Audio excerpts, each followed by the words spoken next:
भारत का पड़ोसी देश नेपाल बुधवार सुबह भूकंप के झटकों से दहल गया। नेपाल में रेक्टर स्केल पर 5.8 की तीव्रता का भूकंप दर्ज किया गया था। राष्ट्रीय भूकंप निगरानी एवं अध्ययन केंद्र के मुताबिक स्थानीय समय अनुसार यह घटना अल सुबह हुई है। अच्छी खबर यह है कि इस घटना में अभी तक किसी तरह की जनहानि की खबर सामने नहीं आई। भारत में कोरोना की दूसरी लहर के बीच अब सिंगापुर में कोरोना के नए वेरिएंट ने दुनिया को परेशान कर दिया है।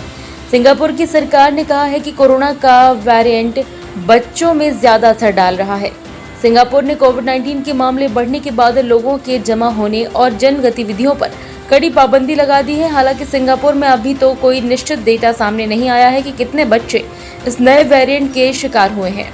चीन के शेंजेन शहर में मंगलवार को अचानक एक ऊंची इमारत हिलने लगी। इस घटना के बाद से ही इलाके में हड़कंप मच गया और मौके पर मौजूद लोग सुरक्षित स्थान खोजने के लिए भागने लगे। स्थानीय मीडिया रिपोर्ट्स के अनुसार इमारत को दोपहर 2:44 पर सील कर दिया गया था।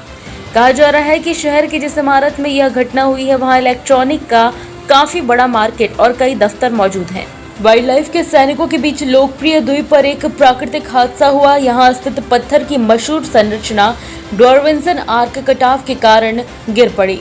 इस बात की जानकारी इक्वाडोर के पर्यावरण मंत्रालय ने दी है। मंत्रालय की तरफ से जारी तस्वीरों में नजर आ रहा है कि अब पत्थर के इस ऐतिहासिक ढांचे में अब केवल 2 खंभे ही बचे हैं। उत्तर प्रदेश के पंचायत चुनाव में कादर चौक ब्लॉक क्षेत्र में पीठासन अधिकारी की ड्यूटी कर चुके अध्यापक के इलाज के दौरान मंगलवार तड़के बरेली के निजी अस्पताल में मौत हो गई। घर वालों ने बताया कि चुनाव में ड्यूटी के दौरान उन्हें कोरोना हो गया था। इसके बाद सिटी स्कैन कराने पर फेफड़ों में संक्रमण पाया गया। वहीं परिजनों ने मौत के बाद सीधे शव को लेकर डीएम आवास के सामने पहुंच गए। कोरोना से डरे लोग अब सामान्य मौत के मामलों में भी अपनों से भी किनारा करने लगे। ऐसा ही एक मामला कोचिंग सिटी कोटा से सामने आया। यहां भी एक व्यक्ति की मौत के बाद उसके शव को कंधा देने के लिए कोई रिश्तेदार सामने नहीं आया तो क्षेत्र के मुस्लिम समाज के युवकों ने अर्थी को कंधा देकर उसे मुक्तिधाम पहुंचाया और पूरे रीति रिवाज से उसका अंतिम संस्कार किया। देश में कोरोना संक्रमण के नए मामले अब कमी आ रही है। हालांकि मौतों के आंकड़े अब भी डराने वाले हैं। इस बीच मंगलवार को केंद्रीय स्वास्थ्य मंत्रालय की ओर से आंकड़े जारी करके जानकारी दी गई है कि सिर्फ 2% ही भारतीय आबादी कोरोना वायरस संक्रमण से प्रभावित हुई है। इसके मुताबिक 98% आबादी अब भी खतरे में है। प्रदेश के भोपाल, इंदौर, जबलपुर, ग्वालियर समेत 26 जिलों में प्रमुख मुक्तिधामों और कब्रिस्तानों से मिली मौतों के आंकड़े पर नजर डालें तो अप्रैल में 21,601 और मार्च में 4,798 लोगों की मौत हुई है। 2 महीने में कुल 26,399 लोगों की मौत हुई है।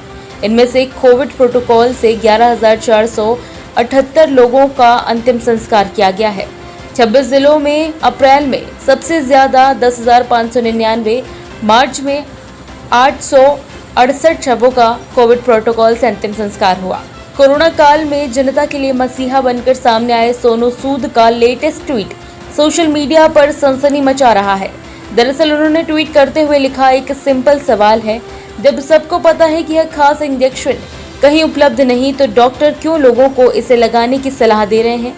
जब अस्पतालों को यह दवा नहीं मिल पा रही है तो एक आम आदमी को ये कहां से मिलेगी?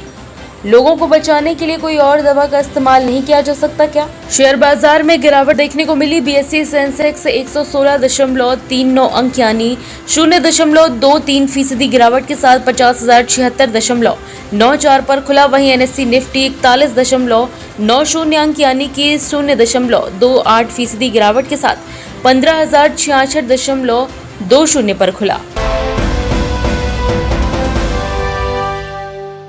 ताज़ा खबरों के लिए सब्सक्राइब करें JSR टाइम्स और साथ ही नोटिफिकेशन पाने के लिए बेल आइकन को दबाएं।